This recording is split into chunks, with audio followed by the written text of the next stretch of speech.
Hi, it's me again with Corel Draw Tips and Tricks. And if you've watched the other videos and you don't really have any interest in there, please just stop watching. We're going to move this back and we're going to draw this one more thing, and then we'll be, as my mentor would describe it, as project complete. I'm going to use the 3-point curve line and holding down the control button so it'll be perfect. And if you don't know what I mean by that, if you don't hold down the control button, it could go anywhere, but if you hold down the control button, it'll be perfect. This one is a little bit more complicated, and if you see I'm still using the 3-point curve. You ought to really use it, because once you move it, you really ought to be using the 2-point line or something like that. This, you could make as much work or as little work out of this as you want, but we're going to make it easy. We're going to just take the 3-point curve, and we're just going to get the basic structure. If you were doing this in color, and if you were printing it, you could maybe do this better and have these other folds. But if you're just engraving this, we could maybe do the inside too and color them a little bit different color. You really ought to do this without that screen there. And you'll see what I mean. We'll go ahead and add this, because this video is not going to take this long.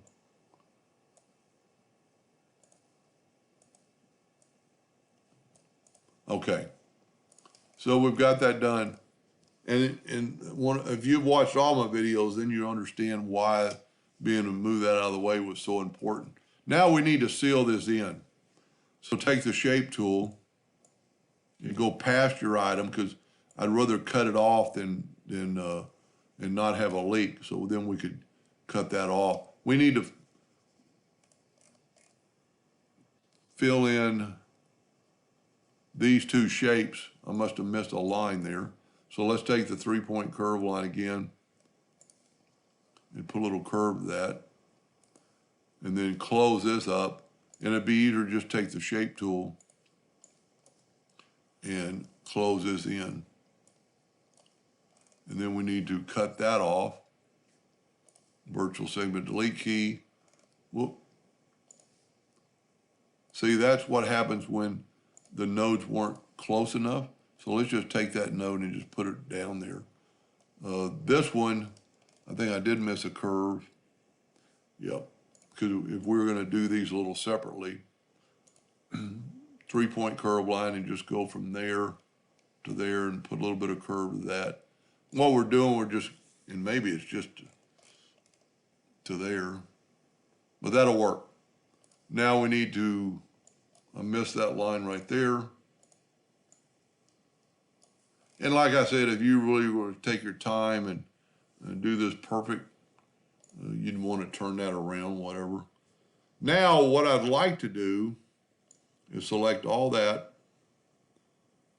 and Control G and group it, and then move it out of the way. See if I got it, and I did. I got it all. Now I'm going to Control D and duplicate it, and then I'm going to mirror it and start moving it over here. And it came out pretty good. Now we just need to change up a few things, because one, you can see that line's not perfect. We can grab both those nodes and right click and turn it into a line, and now it's straight. But I've lost that, so I'm not going to do that. I'm just going to manually fix this and get it straighter. Now, and that was, if you remember, I was using the 3-point curve instead of the 2-point line to do that. But, okay, that's grouped together, so we need to click on it and ungroup it. Be able to change the nodes. Just bring that node in, bring this node in, go ahead and take the virtual segment delete key and delete these nodes. Now let's see what this looks like. Well, we actually need to do another line there type deal. But let's go ahead and take this and make it black. Let's make it black. So always try to back up when you're doing that. So we got a leak. We got a leak on this side, and the leak should have to be right there. I can't imagine it being anywhere else. And if you ever don't know, just make that go past, get your smart fill tool and fill that in. And that's not where your leak is then. Our leak is probably right there. Smart fill tool sometimes is a little bit of annoying because it'll, that should not leak. I would not think. We could make those all one. Let's see. All right, didn't leak. So we're going to do that in a black. Then we're going to take our smart fill tool in a gray, really light gray, because we want it just to stand out just a little bit. Now, as you can see, there's two lines and they're dark. So let's take our 3-point line and go from about there to about there. You know, if you were doing this for real, I'd measure it. I needed to get my 3-point line, 3-point curve line. I call it a 3-point line, but it's a 3-point curve line. Holding down the control button. That might be a little bit much, but you can always take the shape tool and move that up a little bit. And really, you could take that shape and hit the plus key on the keyboard and just move it down. Nope, don't do that. Let's just take the 3-point curve line again and make a new curve. Holding down the control button. And you can see I'm a little bit shallow on that side. Just take your shape tool. And for the one I'm doing this for, just take your time and look at it. Now, we're going to fill the bottom in with a darker color. As I said, back up for some time. You don't want two colors on top of each other. And let's do, well, really, it all depends on how you're going to work it with your laser. Let's make it a little bit, and I would do some testing. So we had a leak and that tested, that came out gray. So we're going to leave it gray. And you could change the bottom to all black. Now, one more last thing, we're going to take the smart fill tool and fill that in. Nudge it out of the way. Left click, right click, and write the word all cap.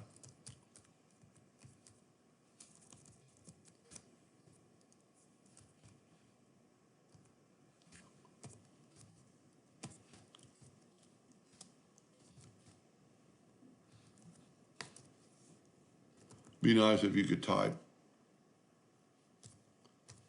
Now we're going to take it and just kind of, I wish I would have remembered what the other font was Times New Roman, so we'll make this Times New Roman. A lot of times you have to pick it with your pick tool to get it to change. We'll go ahead and make it bold. We're going to just look at it, see what it looks like. And for the video, that's probably good enough. It might be a little bit long, but you can always change it. Now we got this. Let's nudge it over a couple of times. And we want this right in the middle. So we're going to go text.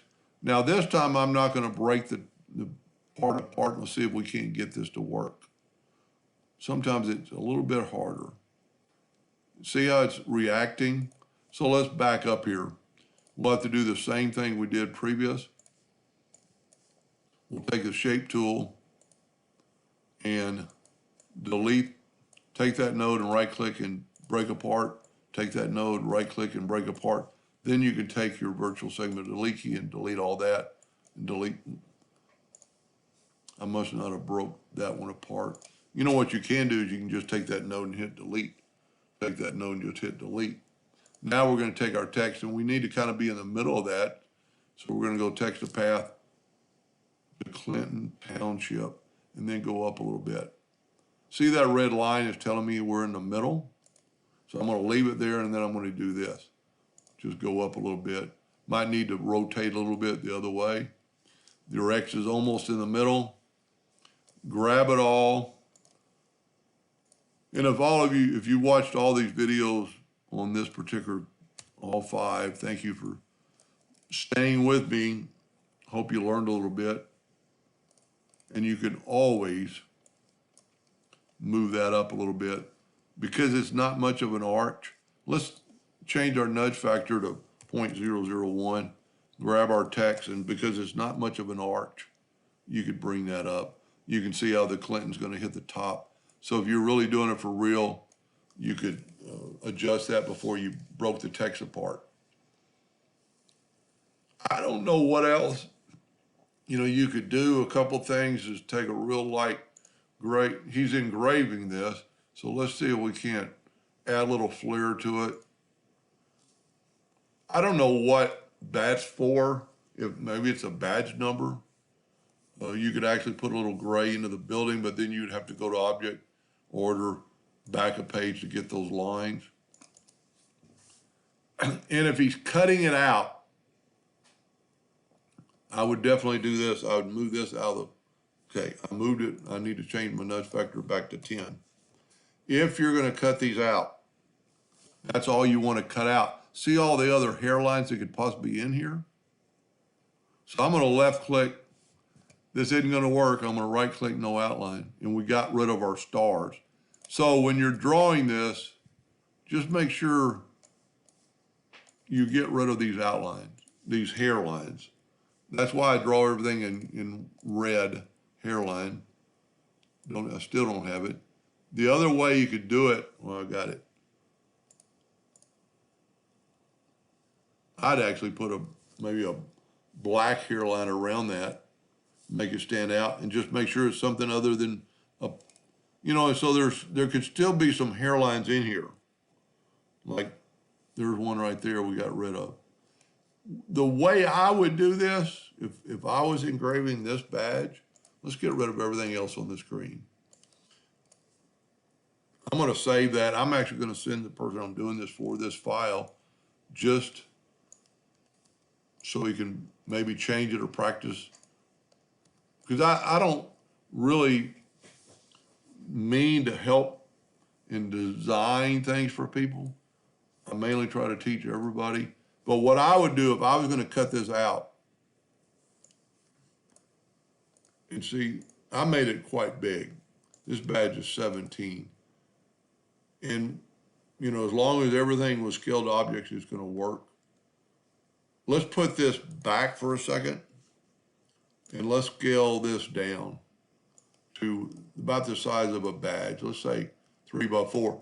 And by scaling with object, must have worked because everything's perfect.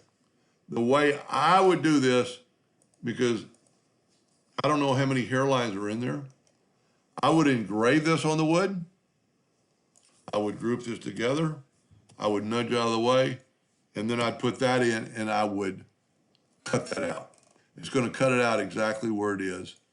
So that way, in case I've left some hairlines in there, or when you redraw it and you have some hairlines in there, it'll work. But the reverse engraving, I would mess with my trees a little bit more. Anyway, that's a pretty fun project. Hope that helped. Thank you for watching.